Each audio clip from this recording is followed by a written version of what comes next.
Hi, everyone. I'm Elaine Quijano. It is good to be with you. Thanks for joining us.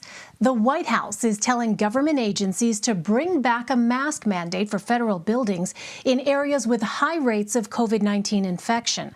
The change is in line with updated CDC guidelines released Tuesday.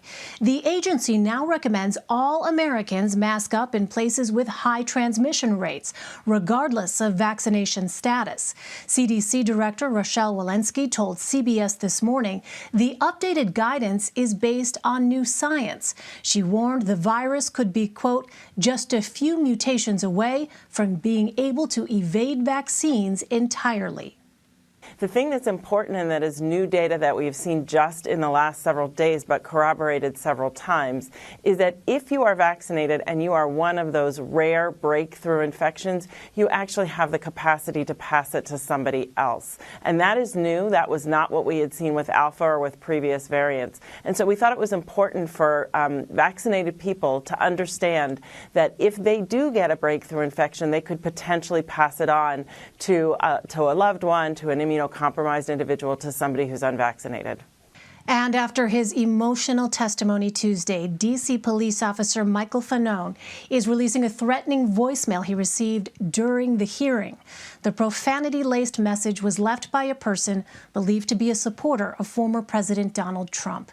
We are going to play that for you now. A warning: the language is offensive. That was on the goddamn Capitol. I wish they would have killed all you scumbags, because you people are scum. They stole the election from Trump, and you know that, you scumbag. And you fucking, too bad they didn't beat the out of you more. You're a piece of shit. You're a little... The veteran police officer was beaten unconscious by rioters on January 6th. Later, he suffered a heart attack. Fanone told the House Select Committee he feels like he went to, quote, hell and back to protect them. But now many are telling him it wasn't that bad.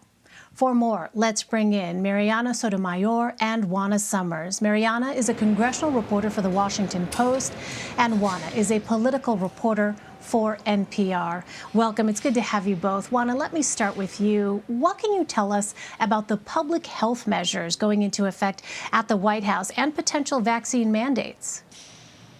Yeah, that's right. So the White House announcing this week, in response to these increased cases due to the Delta variant, as well as increased cases of breakthrough infections of COVID-19, that they will in some ways reverse course. They're now recommending that there should be masking in areas, including in federal buildings, where in the region or in the city or county that you are in, there is high levels of spread of COVID-19. Reporting by the Washington Post suggests that that is about 60% of American counties. There's, of course, been a bit of a political reaction to this. Democrats and allies to the president that I and my colleagues have been speaking to say that this is the president and the White House and the CDC, of course, adjusting to the new realities of the COVID-19 virus, of that Delta variant, and making an appropriate course correction, an appropriate change. When I talk to Republicans, I hear a different message. They say that this is a decision that is political. Some will even suggest that this may, in fact, lead to increased vaccine hesitancy, as the administration has been telling people for months now, if you get the vaccine, you will be safe from this virus. You do not need to wear a mask. I remember well the speech that President Biden made back in the White House in May. So it's just not clear how this is going to play out. We've already seen some state and local officials in states, including my home state of Missouri, which has been hit particularly hard by the pandemic, say already instilling mask mandates for major cities, including St. Louis City, St. Louis County, and Kansas City, Missouri. I expect that we'll hear more from local leaders as they kind of interpret what that federal guidance means for them. That, of course, that measure of what types of cities need to have mask mandates is a moving target. And, of course, these decisions are made by local officials, while the federal government does indeed give them guidance to do that with.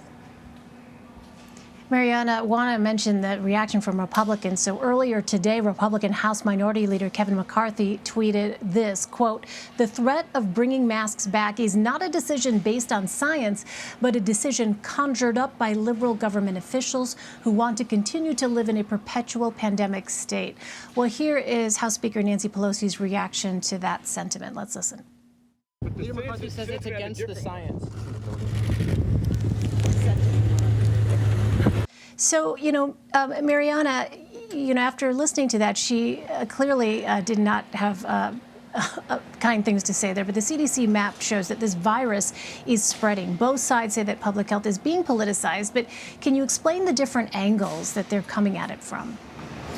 Yeah, it's not rare to see just how political any issue can get on Capitol Hill, but just this morning, even with Pelosi calling McCarthy a moron, things are getting even more personal, and Republicans have really expressed their frustration throughout the day. They have tried multiple times to actually adjourn the House because of these mask mandates. They have failed every time because you need a majority vote, but that's just a little bit of the frustration that we've heard, besides seeing at least over 24 Republicans kind of defy these new mask mandates by the Office of the Attending Physician. He's saying overnight that because of the Delta spread and the fact that all of these members are coming from different parts of the country, including these areas with a lot of spread of the Delta variant, he has suggested that in the House, if you are anywhere within that part of the complex, you should be wearing a mask. I'm currently not wearing one because I am on the Senate side. But that has really infuriated Republicans, and they actually just met with Dr. Brian Moynihan just about an hour ago, where they expressed a frustration, and they said, they really pressured him on, do you know the science on this issue? What led you to make this recommendation to us? Why didn't you make the recommendation to the Senate? Democrats, on the other hand, very much complying, and they already have been wearing masks. We've seen, even in the last week, a lot more Democrats, a lot more staffers, and also more reporters just casually wearing their masks without even being asked because of the spread. And not to mention that when those Texas state lawmakers came to the Hill, 6 of them came out to be COVID positive, even though they were fully vaccinated. So you do feel both the urgency to mask up and then also the frustration with having to do this again. And I'm sure this is a debate that's not going to go away anytime soon. I'm sure it will not go away anytime soon. Let's turn to the House Select Committee. Juana, yesterday the Justice Department announced it would allow former Trump administration officials, to testify before the House Select Committee investigating the Capitol riot. So what can we expect to see next? What's been made very clear by Chairman Benny Thompson, who is heading up Democratic-led efforts to look into what happened on January 6th, is that they don't want to leave any stone left unturned. He spoke this morning on another network and suggested, that subpoenas are certainly possible. And though I would like to note that lawmakers, they are scheduled to head home this week for a 7-week recess, Chairman Thompson made the point that he expects for himself and other members of that committee, and of course the staffers that support those efforts, that they're going to be working in August to ensure that this investigation continues, that it is thorough, that it is sober, that it is continuous, and that they will work through their district work period because, as he put it, democracy is on the line. You heard that testimony yesterday, including from Officer Fanone, who you heard from a few minutes ago, that really underscores the severity of what they're looking at. And they're really saying they want to look at anything and everything, and that would not preclude subpoenas.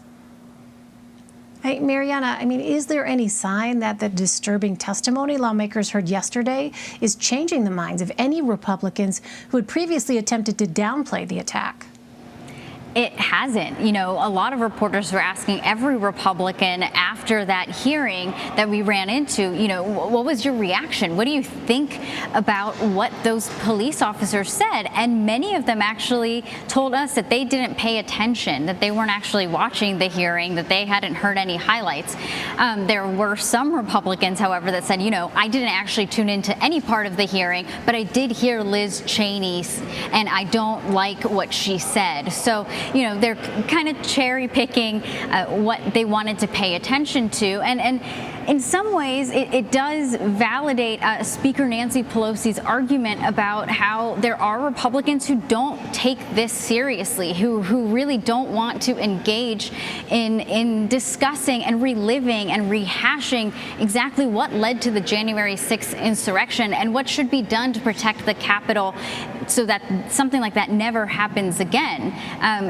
It's likely that Republicans are just going to continue to tar and really criticize this committee no matter what they discover. And, we don't know how long it's actually going to last, given the fact that this committee is just getting started on next steps, the next hearing that they want to hold, the topic of conversations, and, of course, issuing out a number of subpoenas.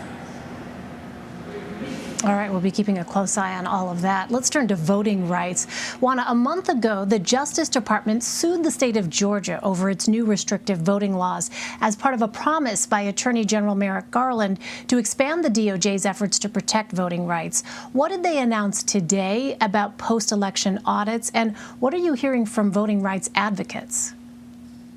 Yeah, so this is yet another warning aimed at states and election officials who are either conducting already or considering conducting audits of ballots in last year's election. And it's yet another reminder to those election authorities that allowing ballots to be mishandled can violate federal law. This is a guidance document, so it doesn't carry any formal legal weight, but it is just makes it abundantly clear just how concerned the Justice Department under President Biden, under Attorney General Merrick Garland is about these Republican-led audits of the 2020 vote in places like Arizona, but also other states, as well as sweeping voting changes that are being pursued in many Republican-led states. Now, I can tell you, I spend a lot of time talking to voting rights activists, many of whom have been in Washington this week, pressing Congress for federal action, and many of whom say they feel like the Justice Department has played a starring role, but they want to see more from the Biden administration. They believe that there is an unprecedented attack on the right to vote, particularly targeting Black and brown people and young people in this country. And they want to see an urgent response from the president. You have heard him call for passage of legislation that has been stalled in Congress. There are 2 bills that are continuing to be stalled. We have not seen any movement on those yet. And voting rights advocates are planning a march on Washington next month to put more pressure on lawmakers in Capitol Hill and on this administration to do more and to make this just as big of a priority as other issues that they have seen the president travel the country and speak about. Marianna Sotomayor and Juana Summers, good to have you both. Thank you very much.